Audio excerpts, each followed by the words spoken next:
Welcome to this episode of Over It. This is Dr. Donna Gilman, and I'm so pleased to have Karen Kaderavek with us today. Welcome, Karen. Thank you. Nice to be here. Karen is an internationally known cello player and also has toured with her own solo CDs and work. She also hosts a weekly radio program called The Classical Music of the World, which is on 99.1 FM in Knowlton, Quebec. And you are a resident of Quebec. You also have taught at John Abbott College. You've had a really successful career as both a musician and in academia. And if that isn't cool enough, you're my aunt and you're married to my beloved uncle. So That's at the top of my resume. yes, at the top, Donna Gilman's aunt. you are my dear auntie who I love so much. And I'm just so happy to have you be part of Over It. Well, it's a real thrill to be here. I'm a And big fan. I've listened to all your podcasts and they're wonderful. So it's an honor. I just found that out and I'm so pleased. And it's going to be interesting for you and I to talk because obviously we have a very deep and intimate relationship. And at the same time, I think we'll probably talk about some things today that maybe we've never talked about before. And I mean, in particular, I am obviously super interested in where you find yourself today, sort of the landscape of your life. And as you sort of look back on where you've been and what you've been through, what stands out? What have you taken away from the journey so far? Where are the challenges? Where are the triumphs? What are you still sort of holding space for in terms of your own experience? And I don't even know where to begin with you because life has been so rich. But Yeah. you thought about, kind of coming on here and sort of these broad questions, where would you like to start with your story? Well, I guess I'll start with the germ that is your pod and the idea that is your pod. And when I mentioned to Stephen, your uncle, my husband, I'm supposed to talk about something I've gotten over. I said to him, like, well, what have I gotten over? I don't think I've gotten over. Have I gotten over anything? What have I gotten over? And when I shared this with you, so you said, yeah, so many women say the same thing, seem to lack I don't know, just that confidence. Is just the sort of worldview that, we owe ourselves having gotten over anything, Hey, and so I was feeling very like, what am I going to talk about? Oh my God, I was feeling like very insecure about the invitation, and Stephen said, and he gave me this. And I want to riff on it because it's a great one.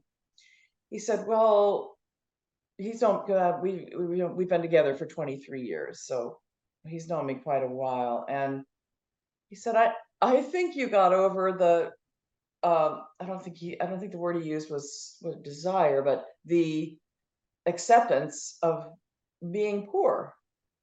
I was like, what?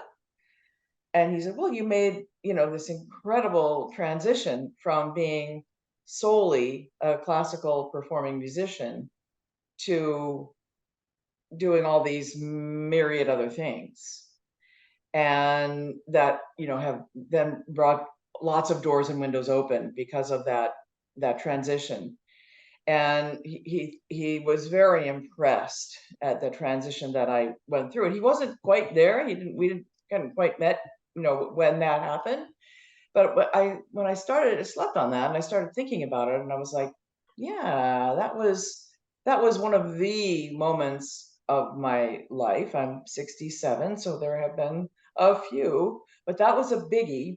And in a nutshell, I'll just say that uh, growing up with a musician father whom I lost some years ago. So I always get tears in my eyes because I adored him, and I miss him so much. But it's a big deal to be the child of a professional musician, and a very accomplished one at that. He was a composer, multi-instrumentalist, band leader, great teacher of theory and composition, and award-winning this, that, and the other. Army band arranger when he was a young man. He's a very, very deeply accomplished musician. And so, of course, this was exposure for me when I was a wee tyke, you know. I was exposed to every kind of music. I heard everything in the house. So when the cello found me at age 8, and that was it. It was love at first feel, love at first hug. And from that time, all I ever wanted to be was a cellist. And that's a good thing because it takes that kind of passion and commitment to make it in that field. Especially when I was coming up, it was a field populated by mostly men.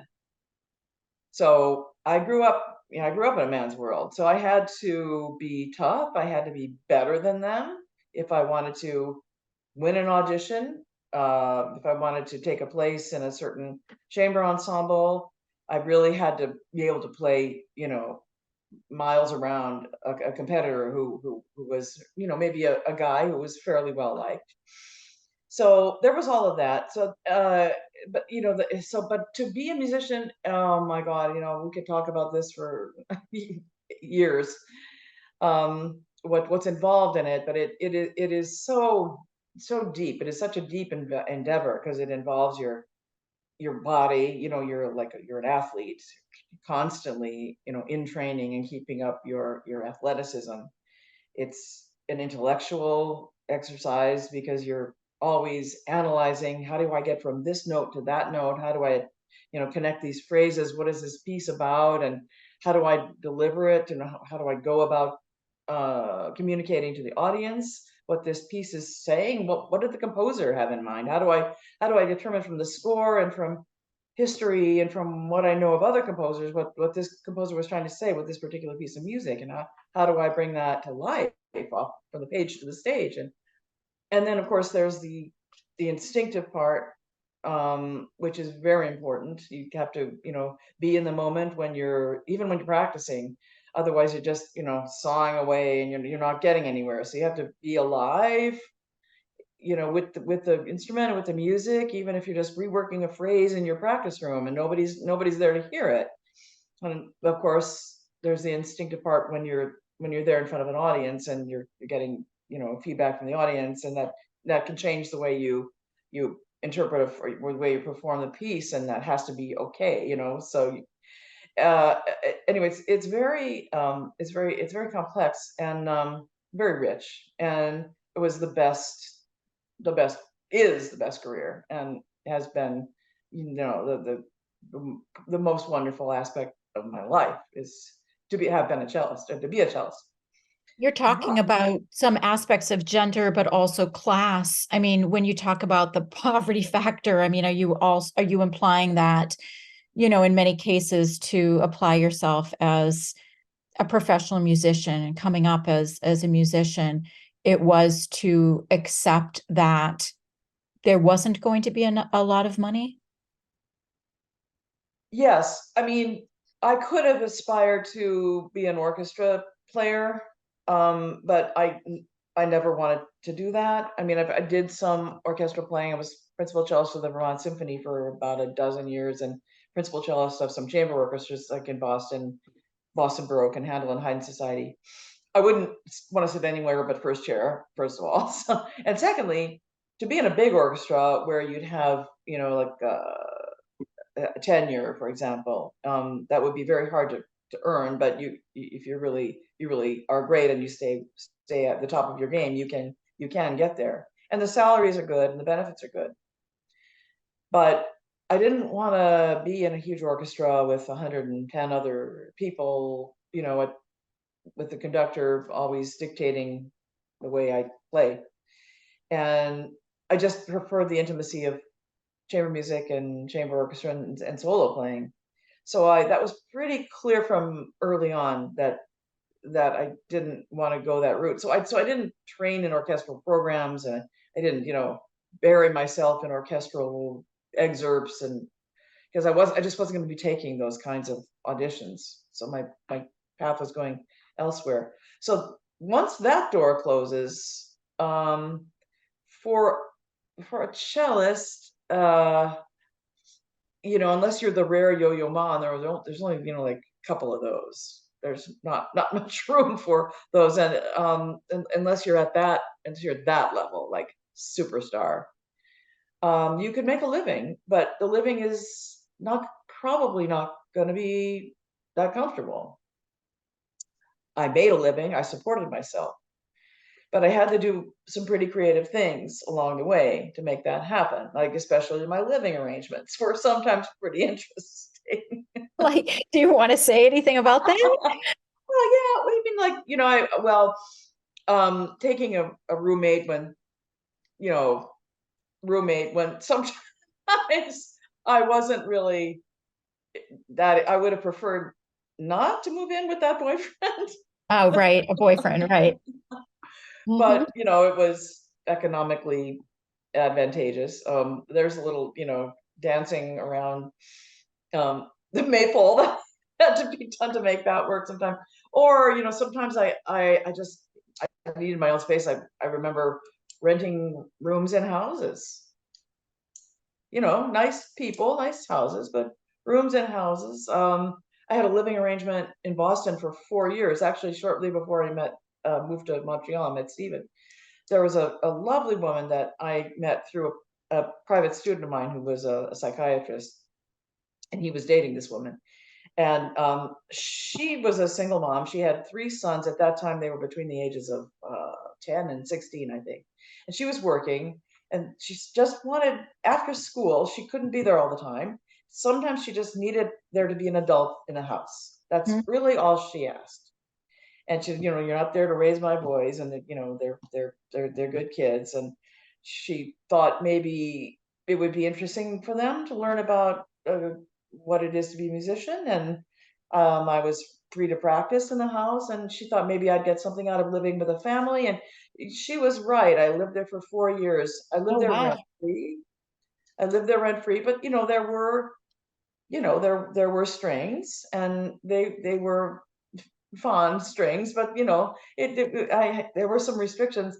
But I had like a third floor sort of garret apartment to myself, and that was plenty of room. It was a big old Newton Center house, so it was fine. It was plenty of room for me, and I was free to come and go as I wish. So there were things like that, and I did that to pay off. I had bought a fine cello, and the only way I could afford it was to not pay rent and to you know just to all the earnings I was making to pay the bank, get my cello paid off.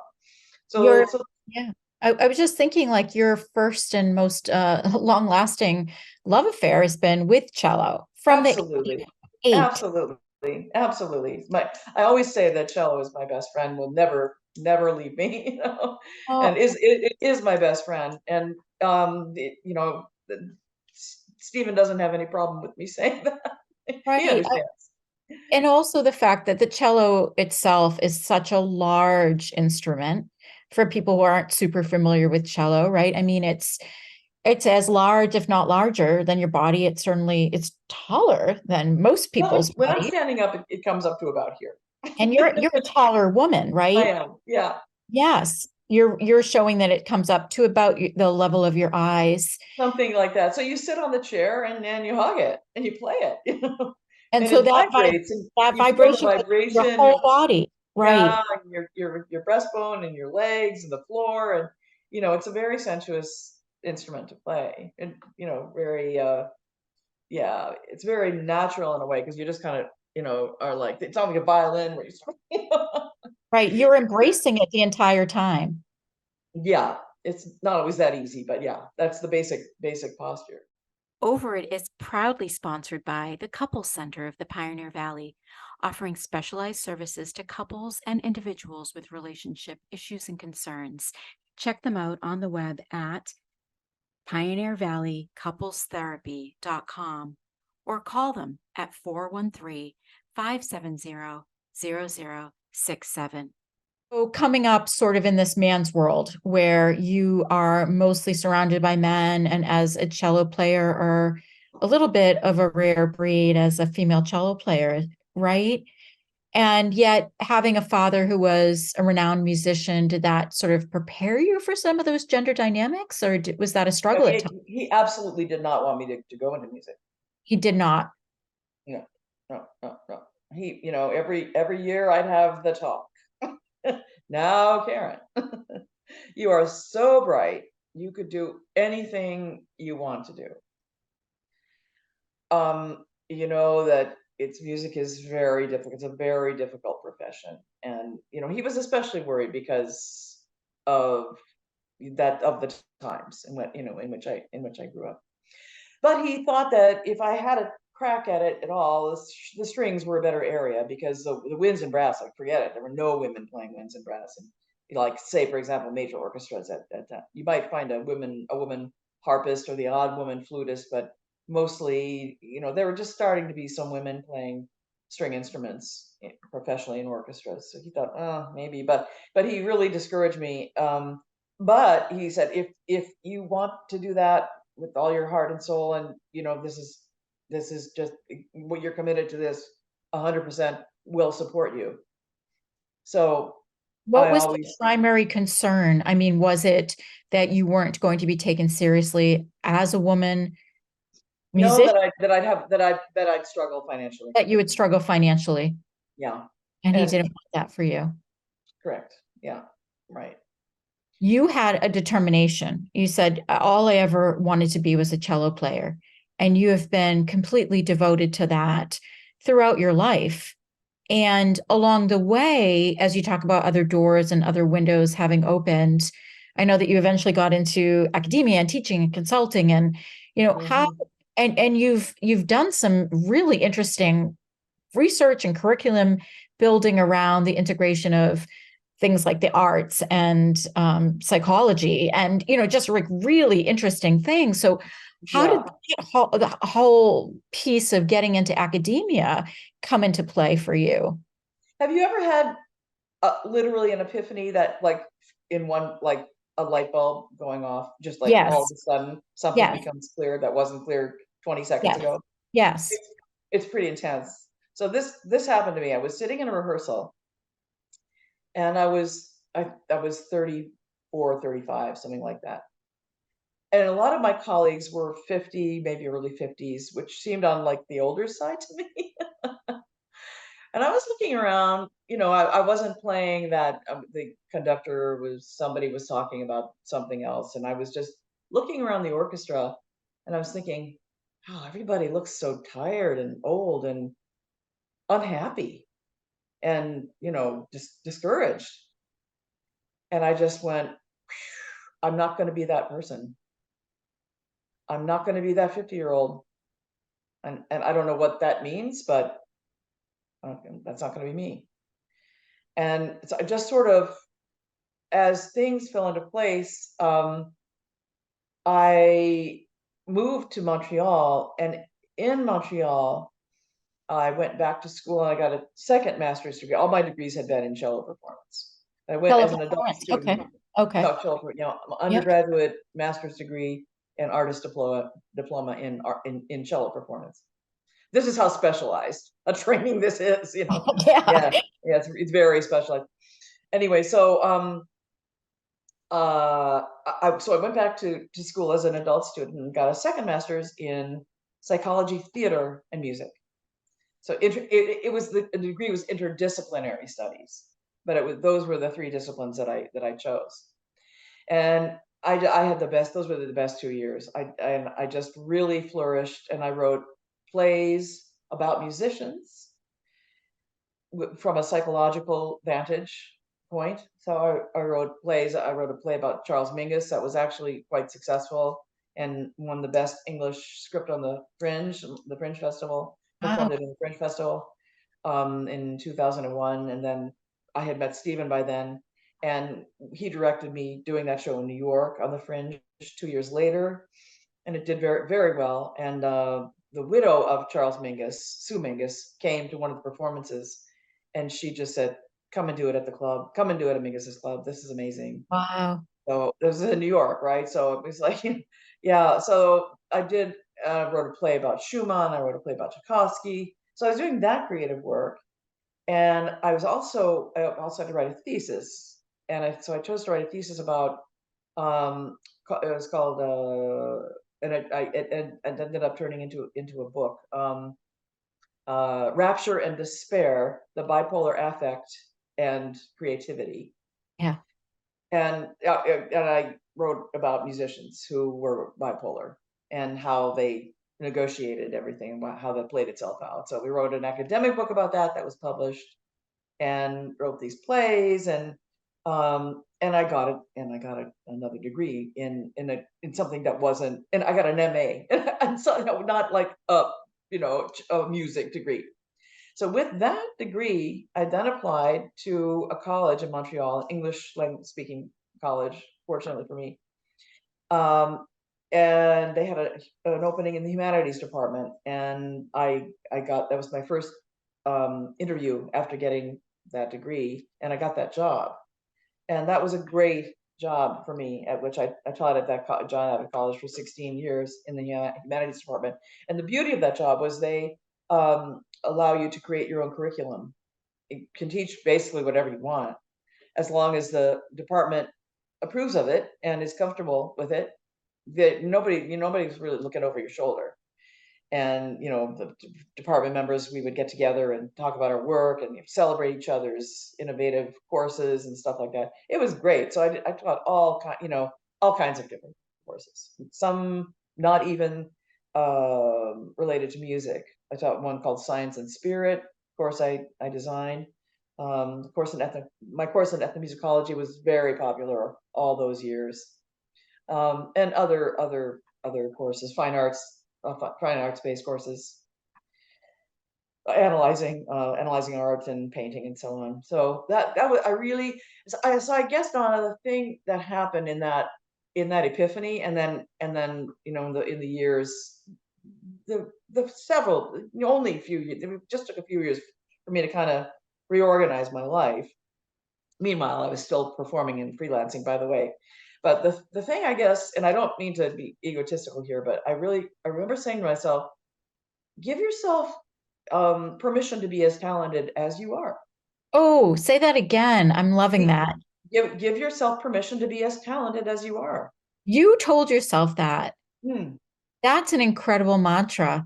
Yeah, and that's what opened those doors, because yes, I was a terrific cellist, but I was really interested in a lot more than that, and I was going to be stuck, if I didn't do something, if I didn't just uproot that whole paradigm of, cello exclusively being a cellist. I am just shaking my head here because that concept of really letting yourself shine and take up space and be as talented as you are is something that I think so many women actually struggle with. And somehow you had a gear that you could click into where you could give yourself permission to shine, to be as talented as you were, to be as creative as you wanted to be, to grow, to stretch. That's actually, pretty remarkable. I also know that you're someone that like throws yourself heart and soul into what your endeavors are. And remember you creating curriculum for your courses, and it consumes you. And I just wonder about that for you, because I think about this a lot for myself. The things that, feed me and my passions are like burning fires that also have the capacity to actually like consume me in the fire and then the flames. And I'm wondering about what your relationship is to that. Like, Yeah. Well, I guess I would say, I'd be like, well, let me try this, like, so I studied acting. I took acting classes, and turns out I was pretty good at it. Who knew, right? And so I guess, yeah, I guess it comes from partly being a double Capricorn. mm, So I'm Capricorn rising, as well as that's my birth sign. And the little phrase that goes with Capricorns most commonly is and this doesn't sound very nice, but it actually is very useful. I use. I Hmm. use. I use. What does that I mean to use. you? I use whatever opportunities and tools I need that I Hmm. have that are around me. If this is useful, let me use it. Let me see what I can, turn this into. So or like, and during those years, I also studied voice, and I began to sing. I sang in my plays. And did the acting as well. And so, I coerced a wonderful jazz singer to take me on as a student. I hadn't croaked so much as a do re mi fa sol la ti, and but I don't know, something was like there was just something there. I convinced her. She said, "Oh, let's try it." And so But I ended up Karen, tell us the secret. What and is this I studied inside with her for you? 2 years. So, You, so anyway, but to answer your question, the I use thing. So if I usually can tell when that if that cycle is playing itself out, if I've gotten what I need to out of pursuing that particular experience or that new field of learning or that passion, and I can see it's like I could keep going, but why? hmm, Not hmm. sure there's any more in this for me, or it could become I could start to suffer as a result of I continuing to. could start to suffer as a result of continuing. Yeah, yeah, yeah, yeah. Yeah. And also in there, I guess what I'm trying to capture is that, that tip into, I mean, it's sort of like part of like what you've studied and brought to life for your students, but like, it's like, how do we be on the cusp of our own madness as we pursue our passions? Mm-hmm, Still mm-hmm. stay grounded and tethered, I mean, the balancing act of that. Yeah, so sometimes you just have to not be balanced and throw caution to the wind. Right. To take a chance. You can't always, you can't be, I think you can be tethered. I don't think you can always be grounded. Yes, you can always be grounded, right? No, I'm saying I don't think you can all necessarily always be Yeah. grounded. I think you can be tethered. And not My grounded. my feeling is you can be tethered, but not necessarily always grounded. So those times where you were tethered, but sort of, floating around in your own orbit, not particularly grounded, like, how did you bring yourself back? How have you brought yourself back historically to a Yeah, space of grounding? because deep down, I'm very practical. Very There's a practical. huge practical side to me. I'm sort of both. I'm sort of, very, yeah, I want to do things that are fun and fanciful and joyful and impractical, but I'm pretty well a practical girl at heart. Like That's I'm like so interesting. Talk a farm about like, I'm like a farm girl that likes to, really go square dancing and go crazy every Saturday night or something. so these two parts that you would think would be in complete opposition, they sort of balance themselves. I mean, I guess eventually you get to a balanced state or you're moving from one place to the other, but certain that's like an eternal internal conflict, right? Like Yes, it the is. practical and the dreamer and the grounded practical gal, right? Yeah, and the one that chafes and struggles and claws at the cage is of course the dreamer, whimsical one who wants more freedom Hmm. and is sometimes confined by the one who's practical. Hmm. Why'd you Yeah. get me into this? I thought we were having fun. Okay, yeah. I mean, those times where, the part that's the dreamer, the adventurer, the creative, the explorer, the like when that part is been really, really pronounced. I know for myself, when that part has been really pronounced, I've got myself into a heap of trouble historically, right? Yeah, Some of yeah, my greatest explosive moments in life, and I don't want to say bad decisions, but slews of bad decision, let's say, have also come out of that. And so I'm always yeah. I elusive understand. tipping point, isn't there, when we're trying to balance these aspects of self? Yeah, yeah. Yeah, and I guess I just remember how happy I was to have this job at the same time feeling the straitjacketedness of being, in a academic department where certain behaviors are expected. And, I'm just like, oh, I don't know if I can do this, feeling like a fraud, like this, I'm really, this isn't really me, people. I'm This really isn't really, much. that's a bit of imposter syndrome, but are you talking about, I felt like an imposter because I know I have this other part of me that's like wild and I just had to, suppress that and like, be bookish and, utterly responsible and, and speak academies and, you know, play the part and, bleh. It was pretty hard sometimes. I would feel a lot better usually when I got into the classroom and I could be wacky sometimes. mm-hmm, mm-hmm. But outside of the classroom, it was sometimes not a perfect fit. But the conservative part really loved that, you know, paycheck and structure, Yes, because that other Karen does real well with structure. interesting. And so that was always like, wow, that part did really fit well. And I Mhm. knew, what was expected and what to do, what I had to do, and what I could get away with and what I couldn't get away with. So that was really that was really interesting. It was kind of like it began to be a little bit like the orchestra though, sitting around the orchestra, and then finally eventually I'm sitting around the humanities department thinking, no, it's time.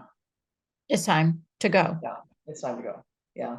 And I retired a bit earlier than one might, but it was really enough. Yeah, you retired a few years ago, and that was a big decision. I retired 5 years ago. Hmm. Yeah. So and that was great timing. And I think I mentioned to you on the phone, and as a result, I actually have a pension. Woohoo! Which I wouldn't as a freelance musician. Well, I have a small pension as a from my freelance playing, but If you're enjoying Over It, make sure you follow us on Spotify, Amazon Music, or Apple Music. Yeah, I was gonna say it feels like in some ways you're just as busy as ever between your concert touring schedule and your radio show and but what I'm going to be over that pretty soon. the radio show. No, just being that busy. Oh, Maybe being the that radio show. busy. Oh, are you Maybe. getting over it? Are you over being so busy? Yeah. You're super Yeah. busy I'm for being getting over being retired. that busy. I've Yeah. already started to draw the line here, and I took after I had concerts in July, and I took the rest of the summer off. I don't think I've ever done that. I No. put the cello in the case even. That was Wow. rad, rad, rad, rad to do that. So, and I wanted to ride my bike. I wanted to walk in the woods. I wanted to do nothing if I wanted to do nothing, lie in the hammock, and it was great. It You was great. there's been a lot of, life transition for you. I mean, big change from living in Montreal to purchasing a property outside of the city and being in the country, which was your dream. And, I just am wondering about what your spirit is longing for these days. Nature, Nature. yeah. That's when I find the last couple of years, I'm absolutely the happiest when I'm outside. It's very simple. Mm. I'm the happiest when I'm outside. And I think I've always been like that. But I had a whole entire, 50 years of life that didn't really accommodate that. I remember when I was a very little girl, I told my parents I wanted to be a farmer. Speaking of farmer, I wanted to be a farmer. Well, you've got a little bit of land there. I mean, and you are wonderful with your flowers and you grow garlic and you grow, so does the farmer in you want to be more of use or use No, more? no, no, absolutely not. No, I just am happy to be in the country and, but anyway, just back to the nature thing, because here where we live, as you know, it's not just, it's not just, farm fields. I mean, it's not farm fields at all, really. It's mountains and wooded paths with streams flowing by them, and lots of rolling hills, and artisanal little farms with all kinds of quirky things happening. And no, I don't want to be that farmer. I want to take I just want to be amongst people who are doing that, and just actually just being alone, taking a walk, and ending up sitting on a bunch of rocks by a river, and just listening to that, and the fresh air, and being free. It's a sense of freedom that's what I'm longing for now, is the freedom to do whatever the hell I want. Right. That's And a this is the time, right? I'm 67 and in terrific health. And if I have 10 years of that, I think that'd be awesome. And I play my box suites, play in church, whatever, or not, Mhm. and explore yet other things. Maybe I want to do pen and ink drawing. Maybe I want to join a book club. Mm. Maybe I just want to learn how to, do certain outdoor sports or something. I don't know. But I'm ready to kind of go outside. and, Yeah, I'm, no, and just wake up in the morning and say, what do I want to do? That what is freedom. a gift, right? What a gift. That is freedom. Yeah, I mean, you're making me drool, just that the freedom of choice, Yeah. right? And, And you know, and then coming back full circle, that some financial comfort is a big part of that. right. So, Well, you know, the practical Karen really held it down for the yeah. part that needed to be playing her cello and going and doing concerts and exploring. And, really you were able to provide all of that for yourself. Yes, and now maybe to have provided for this next phase coming up, where I have the time and the freedom to do as I wish, and not have to worry too much about being able to afford it. And most of the things I like to do are free. That's true. Actually, I don't really have I don't have expensive hobbies. I don't, dream of, expensive vacations. It's, I really love just indulging in nature around me. What do you love and honor the most about yourself? My honesty with people, my loyalty to friends and family, um, my curiosity, and my discipline. That has gotten me far. Hmm. And bringing my A game to whatever I decide I'm going to do. Even if it's this community radio station. Well, we're a local community radio station, but it's a nice little community radio station. But it's community radio. This isn't the CBC or NPR that we're talking about here. Right. But my radio show is, you know, could be anywhere, could be on any of those stations, and I know that. I know what it is. I don't brag about it, but I know what it is, and it's just because that's what I do. I bring my A game. I like that about myself. What do you feel you've learned about relationships? And I guess when I say relationships, I guess it could be any relationships, but in particular, I'm thinking about love relationships and long-standing partnerships. What have you learned along the way? What a question! Can we refine that a That's little bit? that's what I'm here for. I don't know what's hard. What's hard about long-term relationship, and what's sort of triumphant about long-term partnership for you? Hmm. Well, it's partnership is what's great about partnership. Just partnership. It's an amazing thing to have somebody by your side, no matter what. And trust. The trust. That's key, I think, to any relationship, but certainly a love relationship. Well, we'll Just tell Michael to plug his ears, but you guys have been together for 23 years. And I mean, there's a lot of listeners who have not experienced that or haven't experienced that yet, or may never experience that, may never choose to. But, you know, um, that is certainly a feat. And, I know that that doesn't come easy or stay easy. What, Mhm.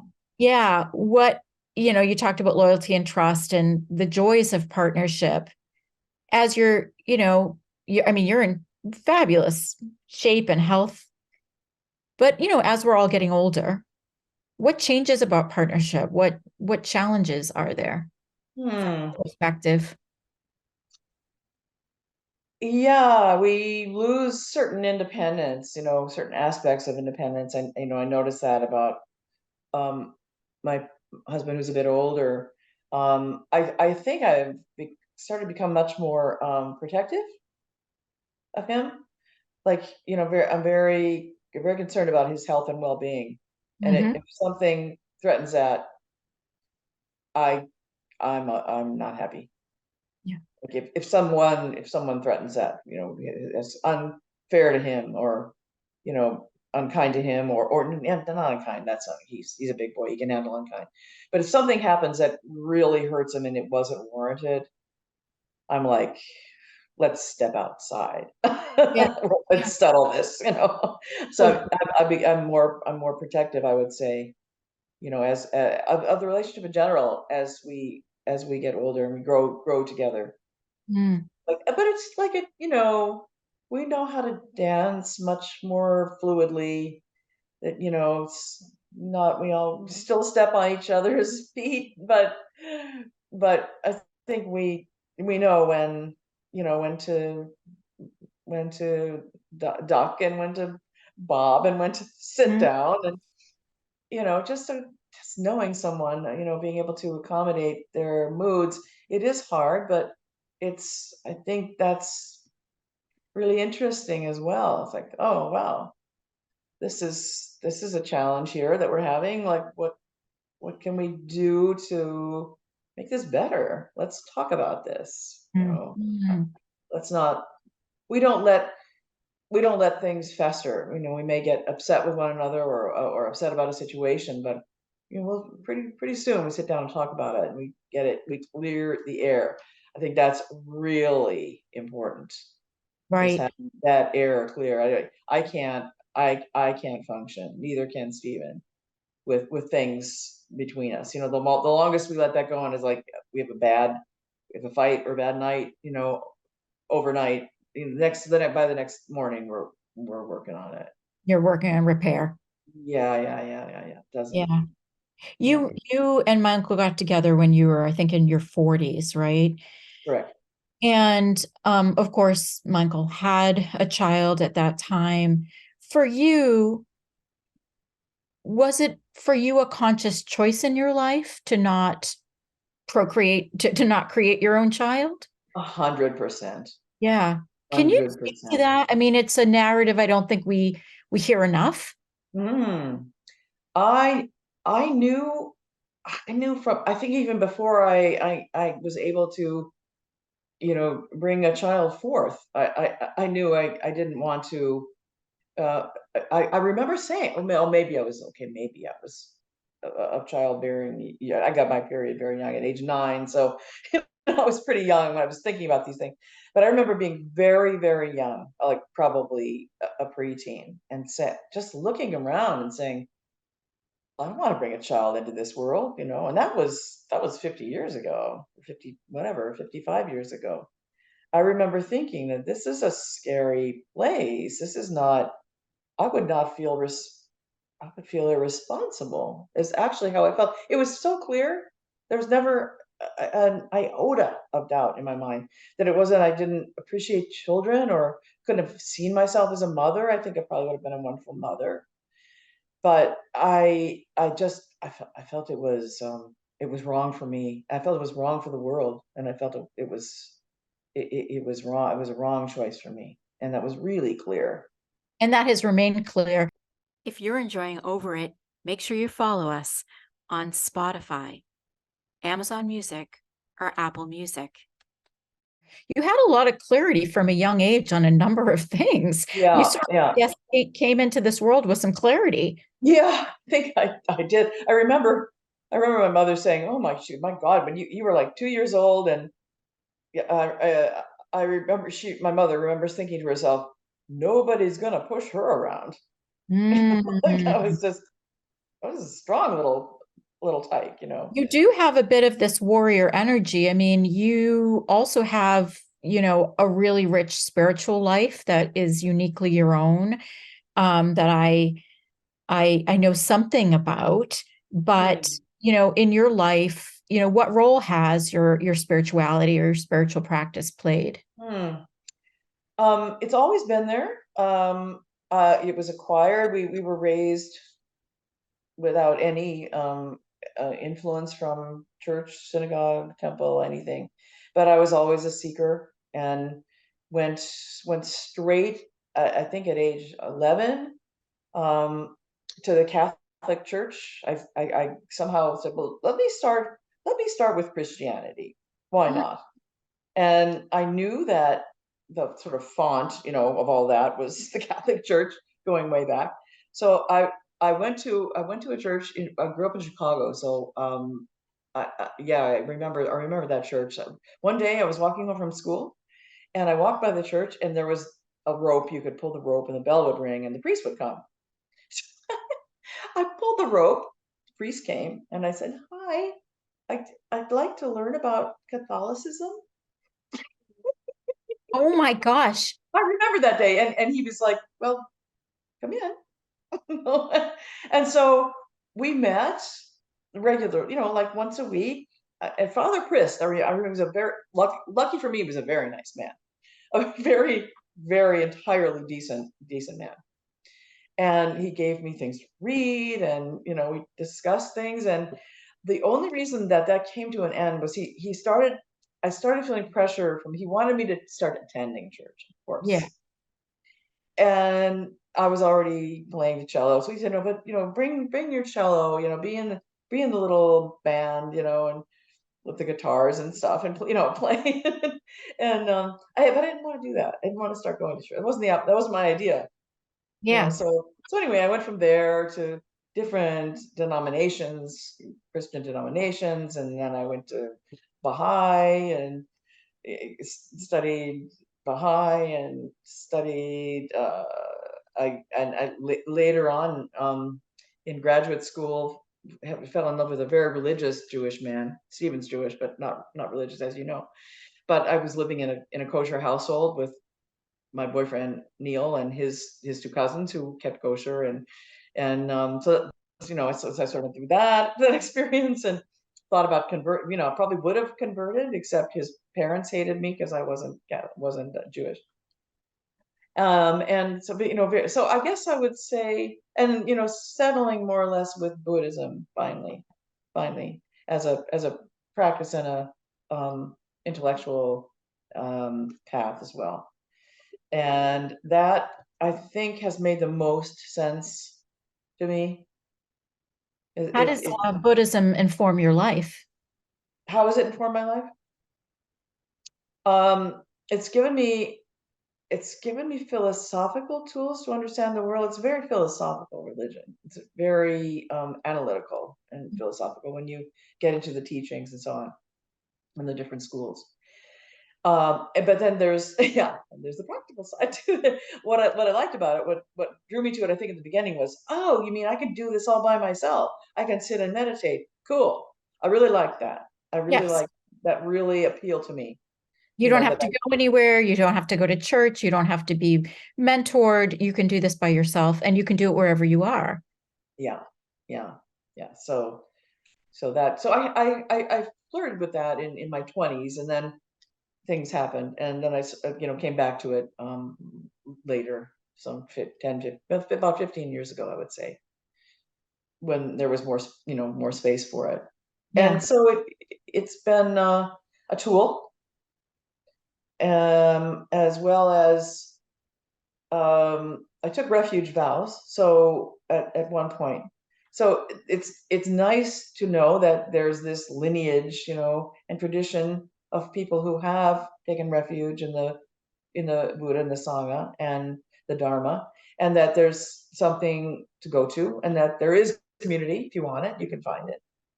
The Sangha, if you wish, and there's always the Dharma, the teachings, and there's the Buddha, who's infinitely everywhere, and who's you just reach up and the Buddha is there, So I am always struck by just you have a certain quality of wonderment around you and in you that's just so captivating. And that, you're both an old soul and you feel so young all at the same time. I'm so I feel like that. Yeah, I feel like I agree with you. I feel like an old soul that's also, very playful, and that people always say, "Oh, you're 67, really?" Sort of thing. Right. I mean, you're multifaceted. I feel so lucky. You're my aunt. Aw. I'm telling you, I'm one lucky cow. And, I feel like it's such a treat just to be able to talk to you like this. Yeah, And this for is fun. people to hear about your story. And if there was anything, any little piece of wisdom you were going to leave our listeners with in terms of, your conceptualization of what it is to be 67 and what it is to embrace life and give yourself permission, what would you say? Don't worry about what other people think. Yeah. So just listen to your own voice, listen to your heart, and if they don't like it, it's okay. Don't worry about what they think. Don't adjust yourself. Don't adjust yourself to what other people think. Don't adjust yourself. Well, I love you very, very much. I love you too. And I'm so glad you were part of Over It today. And I hope for our Over It sisters and brothers and all of our listeners that you will continue to like and follow and share this podcast and check out Karen's radio show. Yeah, you can hear it online every Sunday and Wednesday mornings from 10 to noon. The link is CIDI991.com. CIDI991.com, our call letters.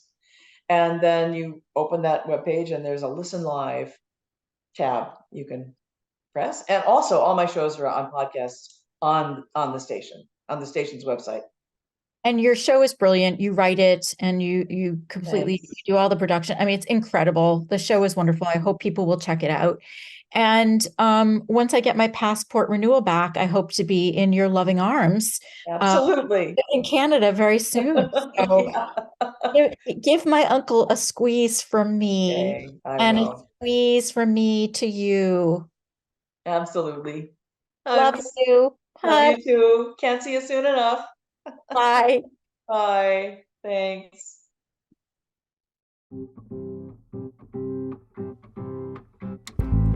Control yourself. Don't drink too much. Don't talk too much. Don't look that way. Don't stare that boy.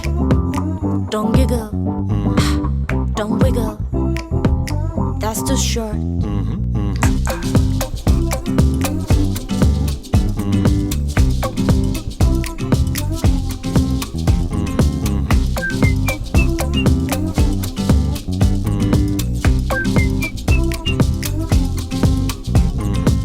No one can shackle me.